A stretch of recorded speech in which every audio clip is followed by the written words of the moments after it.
Bienvenue à toutes et à tous. Aujourd'hui, on plonge dans un livre assez marquant, Le pouvoir de l'instant présent. On a eu une demande pour décortiquer un peu les idées clés. Alors l'idée, c'est vraiment d'aller chercher l'essentiel, les leçons, les exercices aussi, pour bien capter cette philosophie. On va essayer de démêler tout ça. Oui, et c'est super intéressant comme démarche, parce que le livre, il avance une idée assez forte, quoi. Se centrer sur le présent, ce serait la clé pour diminuer notre propre souffrance mentale. C'est quand même une sacrée promesse. Carrément. Bon, alors, le noyau dur, c'est quoi? Cet instant présent. Qu'est-ce que ça veut dire au fond?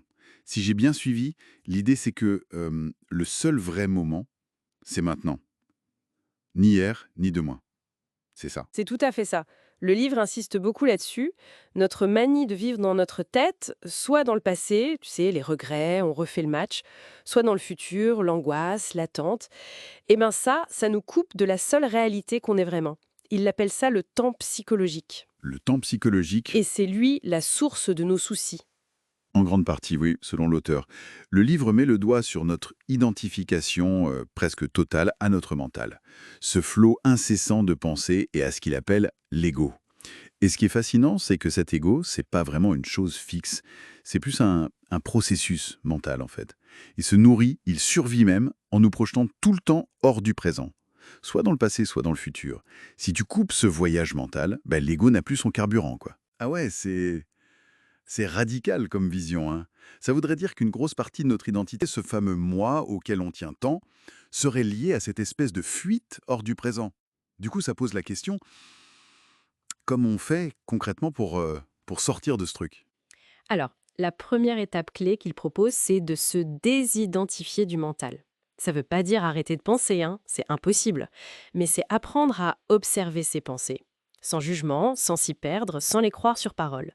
Devenir une sorte de témoin de ce bavardage intérieur. Un peu comme remarquer la petite voix qui commande tout dans notre tête, genre «Ah, j'aurais dû faire ci, et si demain il se passe ça, encore un problème». L'avoir passé, mais sans sauter dans le train de chaque pensée. C'est exactement l'idée. Prendre conscience de ce bruit de fond mental, mais sans s'y accrocher. Juste réaliser qu'on a des pensées, mais qu'on n'est pas ces pensées. C'est subtil, mais c'est présenté comme absolument fondamental. D'accord. Observer le mental, prendre de la distance. Et après, une fois qu'on a un peu décollé de ce flux permanent, Ben, l'étape d'après, logiquement, c'est de revenir activement au présent, de s'y ancrer. Et là, le livre donne des pistes très, très corporelles, très simples en fait. Par exemple, porter toute son attention sur sa respiration, juste sentir l'air qui entre, l'air qui sort, sans rien forcer. Ou alors se connecter aux sensations à l'intérieur du corps. Pas chercher un truc mystique, hein, juste sentir la vie dans ses mains, par exemple, ou l'énergie dans ses pieds qui touchent le sol. Juste sentir que le corps est vivant, là, maintenant. Mhm. Et il y a aussi cette histoire d'acceptation du présent. Ça revient souvent. Mais ça, franchement, c'est parfois dur à avaler. Si le moment présent est pourri, douloureux, on doit juste dire Amen. Ça risque pas de rendre passif? Très bonne question, parce que la nuance est hyper importante.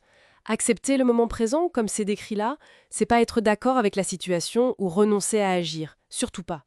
C'est accepter la réalité de l'instant tel qu'il est, sans rajouter une couche de résistance mentale de non, ça ne devrait pas être comme ça.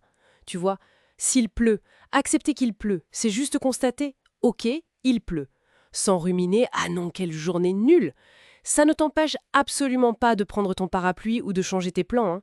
C'est juste arrêter la bagarre intérieure contre ce qui est. ah, ok, je vois mieux. C'est accepter le fait brut avant d'y coller notre jugement ou notre plainte. D'accord. Et les bénéfices qu'on peut attendre de tout ça, observer les pensées, s'ancrer dans le corps, accepter l'instant, ce serait quoi concrètement? Ben, le livre promet une baisse assez nette du stress, de l'anxiété, de la colère, enfin de toute cette souffrance psychologique qu'on se crée souvent nous-mêmes avec nos réactions mentales. Et au-delà de ça, il parle d'une plus grande paix intérieure, d'une clarté d'esprit, et même de meilleures relations, parce qu'on réagirait moins à partir de l'ego, tu vois. C'est là que ça devient hyper concret pour le quotidien, ouais. Moins de stress, plus de calme. Ça parle à beaucoup de monde, j'imagine. En gros, pour résumer, l'idée maîtresse, c'est que la plupart de notre mal-être, ça vient pas des situations elles-mêmes, mais de notre réaction mentale à ces situations. Une réaction souvent basée sur le passé ou projetée sur le futur. Et donc, en revenant au présent et en acceptant ce qui est, là, maintenant, on couperait l'herbe sous le pied de ce mécanisme qui génère la souffrance. C'est un sacré changement de regard sur notre fonctionnement intérieur quand même. Et tiens, pour laisser une petite question en suspens, pour la réflexion personnelle, si on pousse le bouchon un peu plus loin, au-delà de juste moins souffrir, comment est-ce que cette pratique constante de la présence attentive pourrait, peut-être, transformer pas seulement notre vécu intérieur, mais carrément notre perception de la réalité et nos interactions avec les autres, avec le monde? Voilà, ça laisse de quoi méditer. C'est sur cette question qu'on termine notre exploration d'aujourd'hui.